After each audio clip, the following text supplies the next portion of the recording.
नाज़रीन, जीअं त Imran TV channel news Chandia बिरादरी कासमानी पाड़े जे जागीर वारे इलाइक़े में कासमानी पाड़े जो ॿिनि बिरादरियुनि जो अहमद चांडियो, ज़हूर अहमद चांडियो ऐं सिराजुद्दीन चांडियो थॾे ते ई क़तल थी विया हुआ।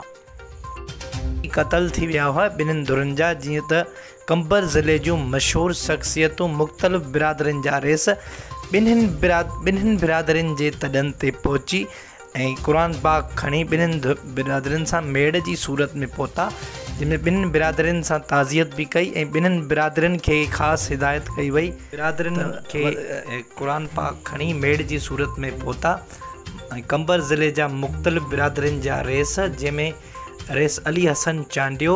ऐं रेस ठारो ख़ान मारफानी, रेस अली रज़ा चांडियो, सैयद भूरल शाह ऐं सैयद मुजाहिद हुसैन शाह, रेस अहमद अली शाबिरानी ऐं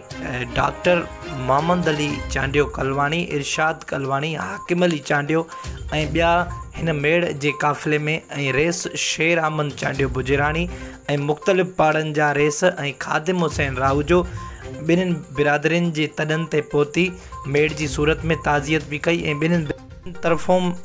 बिरादरियुनि तरफ़ों मेड़ खे मान ॾिनो